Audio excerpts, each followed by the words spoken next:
Herkese merhabalar. Ünimoğumuz artık yeni lastiklerine kavuşuyor. Şimdi indirelim ama inanılmaz ağır oldular. Gerçekten. Bebeğim çekil oradan. Bak şimdi. Hop. Handball oynamıştım bir 4-5 yıl kadar. Oradan idmanlıyım ben bunu. Atayım, tutabilir misin? At, tutacağım. Yok. Atamam.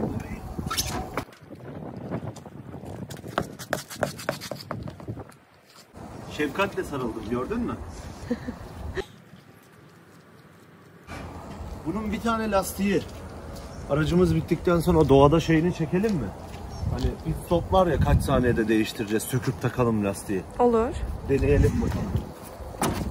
Ben başarabileceğimize inanıyorum ama çok zorlanacağız gibime geliyor. Çamurun içinde o lastiği kaldırmak, kirko vurmak gerçekten zor olacaktır.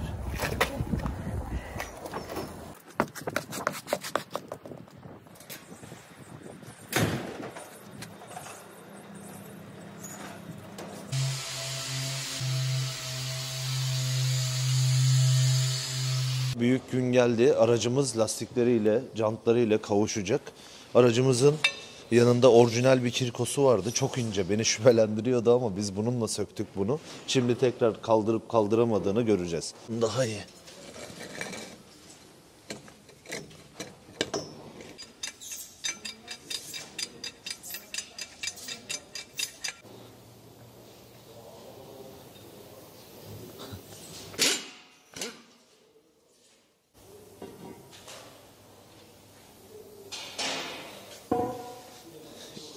İlk lastiğimiz söküldü. Hazır mıyız buna? Hazırım. Hadi bakayım.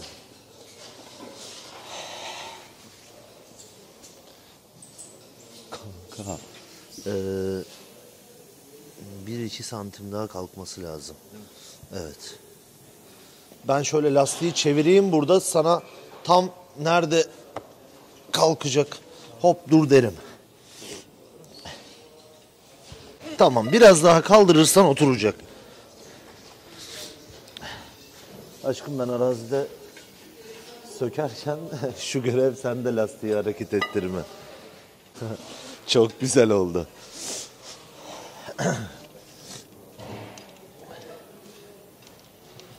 Hop. Tamam. Kaldır, ben şu bijonu tutturayım. Jant geri gelmesin.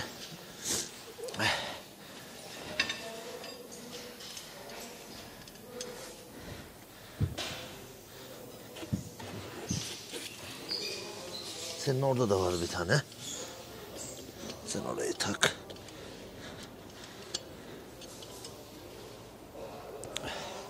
Çok güzel görünüyor. Değil mi? Mükemmel oldu. Önce bir yarım sıkalım. Yavaşça.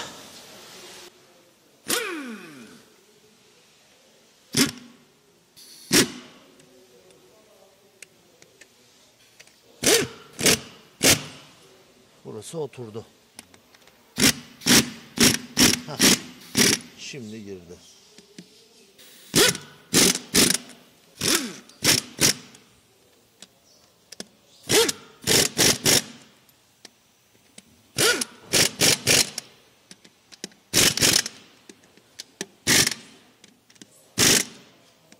Çok da sıkmak istemiyorum, dış sıyırmasın diye. Kanka, bu lastik yamuk mu duruyor böyle? Bana mı öyle geliyor? Ha, araba çok yatık. Yatık. Evet. Yok. Diğer taraflar yatık ya kanka. Benim kafa karıştı. Ama dışarıda dediğin. Yok, dışarılığı öyle de sanki hani böyle yamuk gibi ama araba zaten yatık. İşte bu. Kavuştuk. Metre Peki, var mı üstünde? Benim yok. Peki sizce parlak hali mi güzeldi, mat hali mi güzel? Parlak hali benim çok hoşuma gidiyordu ama şu an böyle monster truck gibi oldu. Gerçekten devasa oldu lastiklerimiz. Gerçekten öyle görünüyor. Hani bu kadar bekliyordum da bu kadar beklemiyordum. Artık Bakalım. mutlu musun? Çok mutluyum. Çok güzel oldu çünkü. Sıra ikinci lastiğimizi takmaya geldi. Şu an ilk lastikle Bence çok güzel oldu ama şimdi ön taraf komple tamamlandığında gerçekten nasıl olduğunu tam anlamıyla şu anda göreceğiz. Dur bakalım, tamam kanka. O boruyu versene Tuna, o ince altına rahat geliyor.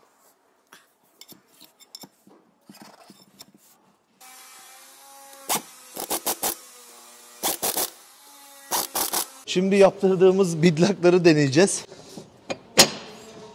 Hoppa. Civataları tamamlanacak. Fena durmuyor aslında. Durmuyor. Ki sence civatalar gelince o görüntü gider mi? Gitmez. Kaç tane civata var bir tanesinde? 26 ya da 28 tane. Çokmuş. Ya zaten beni korkutan en büyük şey ne biliyor musun bir tanem? Burada göstereyim. Şuraya şimdi 26 tane somun gelecek. Evet. Atıyorum 2 kilo yük yapacak. Bunlar da dışarı balans yaptırır mı? Beni korkutan şey o. Ha bu lastikte belki bu kadar büyük bir tekerde yaptırmayabilir ama benim hani takıp takmamakta kararsızım dediğim olay o. Deneyelim öyle o zaman. Şimdi Yok, üçüncü tatlı, olan tatlı. takılıyor. Araba bu haldeyken devrilecekmiş gibi geliyor ve çok geriliyorum. Sanki şu an oturtturabiliriz gibime geliyor abi. Tamam bak. Oldu. Peki biz bunu arazide patlatığında nanayı yedik gibime geliyor biraz. Yok. Yok bana Dilara hiç merak etme ben kendim diyor sen inmeden hallederim diyor. Değil mi? Dilara şu an niye kayıt alıyor? Evde videoları da işi izleyecek, öğreniyor. öğrenecek. Hepsini öğrenecek. Şu En alttakini bir tutturacak. O zaten toparlar abi. şöyle bir şey şurası çok enteresan oturmuyor ya. Bijon oturtacak abi onu. Ha. Bijon oturtacak onu. Gördün mü? Ben sana demedim mi? Ya. Sırada son lastik var şu an. Bidlakları da çözdük. Kaldır kanka sen. Biz üstü takalım. Kaldır abi.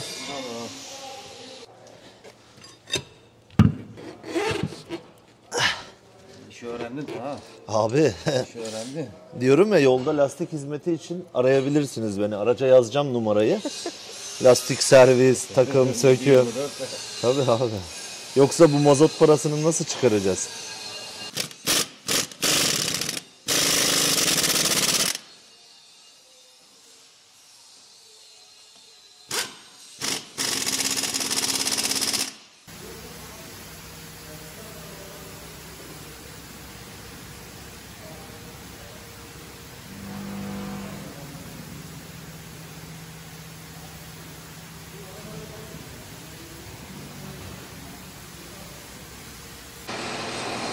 Ön değiyor mu içeriye?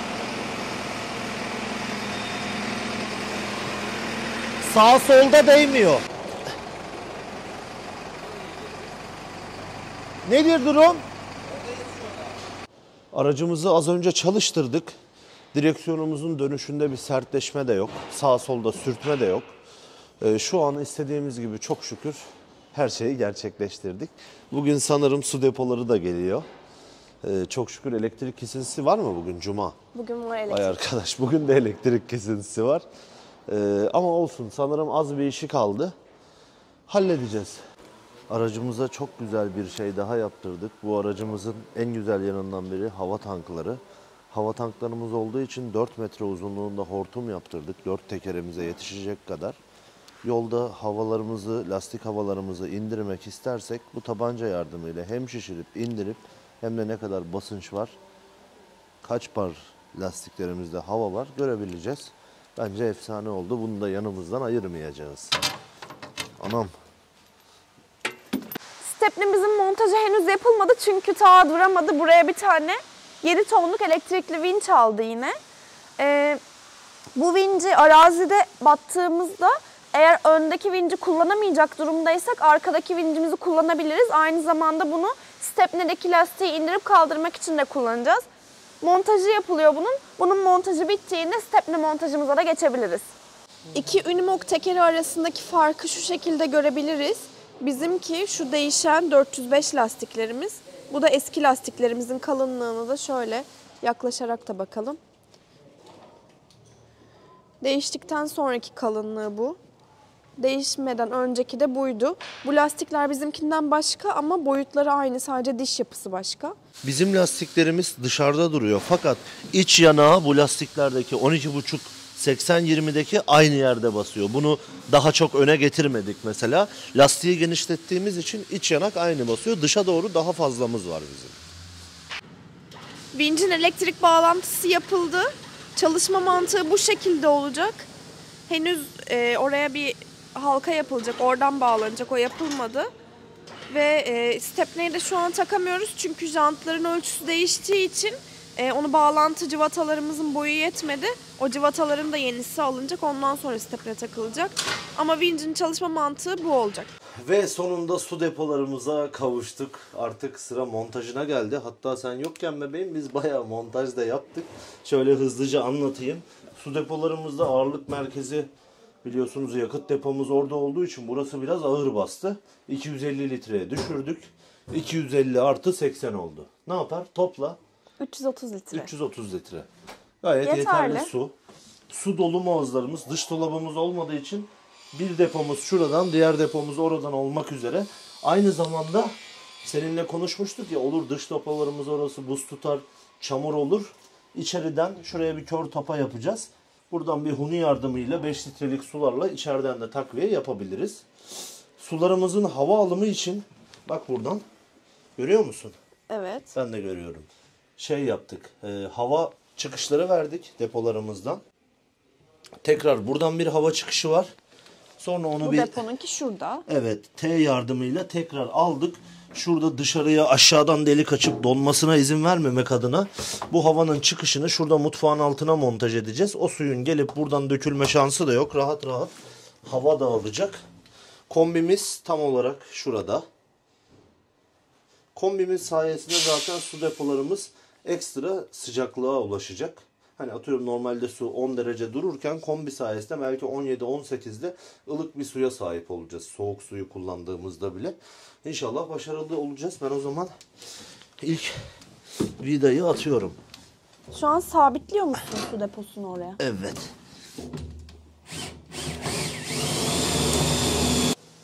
Karavanlardaki su depolarında plastik depolar da tercih edilebilir. Hatta hazır depolar da var. Ama biz 1,5 milimlik paslanmaz çelik tercih ettik. Hazır plastik depo buraya bizim istediğimiz ebatlarda yok. Genelde 20-25 santim yüksekliği var. Biz özel bir ölçü yaptırdık. Alandan iyi bir şekilde faydalanmak adına. O yüzden aşkım cıvata verir misin oradan?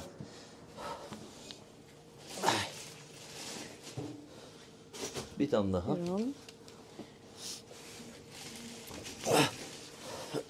Buyurun. Aldım bir saniye. Evet. Buradaki bulunan şu boşlukta seninle konuşmuştuk ya hani mazot kalitesi Asya taraflarında kötü diye. Bazı Webasto'lar gerçekten ne olursa yakıyor. Hani biraz daha ısıtma odaklı. Ekstra bıraktığımız şu boşluğa belki bir tane Webasto acil durumlar için koyabiliriz. Hani oradan çift çıkış, mazota çift çıkış bıraktım. Birini şu an tapayla körleyeceğiz. Oradan bir hortum çekerek buradan Webasto'dan yine faydalanabileceğiz. Muhtemelen hareket etmeyecektir ama yine de şuradan sabitledik su depolarını. Aynı şekilde arkadan da sabitledik. Karavanda su tesisatında böyle bir hortum kullanıyoruz bu sefer. Şöyle göstereyim. Bu soğuk olanı, soğuk su borusu maviyle işaretlenmiş. -30 + 90 derecede çalışabilen bir hortum bu. Bunun bir de kırmızı işaretlisi var. Sıcak su içinde onu kullanıyoruz. Burada var mı o? Yok, dışarıda daha Dışarıda sıcak mı? suyu geçmedik. Hı hı. Ama Onu kombiyi bağlarken mi kullanacağız? sıcak su tesisatı şu an depolar arası bağlantıya yaptık. Onu kombiden çıkış sıcak suda kullanacağız. Bunu da Kamp Karavan Market'te Osman Bey gösterdi. Gerçekten hortum çok kaliteli bir hortum. Böyle ki hiç risk almayalım. Aşırı esneyebiliyor. Soğuğa dayanıklı. O yüzden bunu tercih ettik. Bu da Turuma kombi için yaptırılan mazot deposu. Böyle gösteriyorum. Bu 54 litrelik bir depo. Böyle baktığımızda küçük görünüyor ama aslında hacimleri gayet geniş.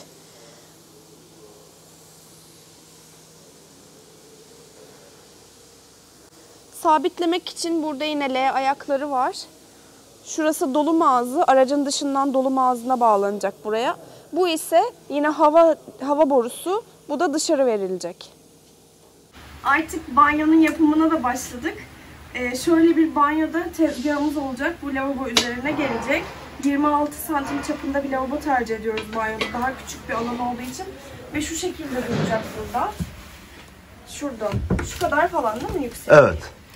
Altına şu an dolap yapılıyor ve buraya da bataryası gelecek. Bataryası da şöyle berber tipi olanlardan.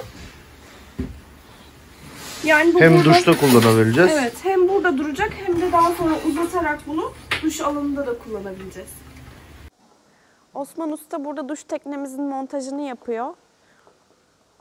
Anlat, neden çift çıkış? Anlatacağım şimdi. Şöyle gösterdim. Karavan eğimde durduğunda suyun gitmesi için bu tarafa eğimliyse eğer bu giderden gitsin, eğer bu tarafa eğimliyse de bu giderden gitsin diye çift giderli yaptık. Bunu daha önce yaşadık. Karavan böyle yatık oluyor. Gider de burada, bütün su orada toplanıyor. Evet. Bu tekneyi burada Osman abi bizim ölçülere göre yaptı. Yani her karavana göre kendisi burada hazırlıyor. Ben bu bitti zannediyordum çünkü çok güzel görünüyor ama üzerine tekrar zımpara ve pasta yapılacakmış. Şimdi hem banyoda kullandığımız bu panel ve mutfak tezgahımız son kez zımparalanıyor. Ardından verniklenecek, ince bir zımpara yapılacak, sonra tekrar verniklenecek. Kolay gelsin.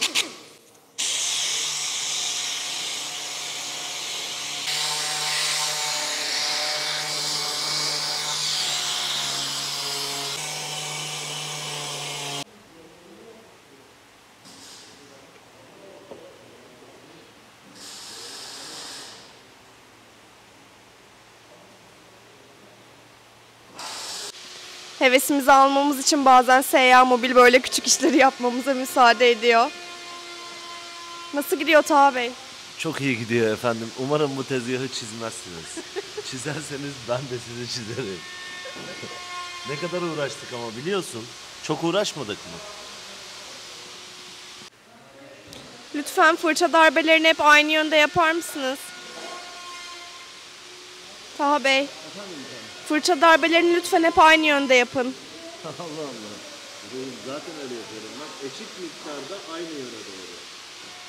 Ya şu Nasıl yapıyorsun? eşit miktarda aynı yöne doğru. Mutfağın ilk katı bitti. Şimdi banyodakine başladı.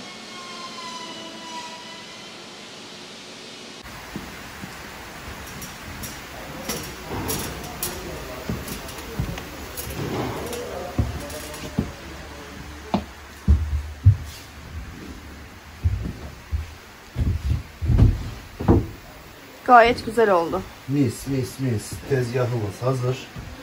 Güzelce kurudu. Lavaboyu, ardından musluğu da bağlıyoruz. Çok az işimiz kaldı. Ne kadar mutluyum var ya, anlatamam sana. Bu videonun burada sonuna geldik. Haftaya tekrar görüşmek üzere. Hoşça kalın. Teşekkür ederiz izlediğiniz için. Görüşürüz.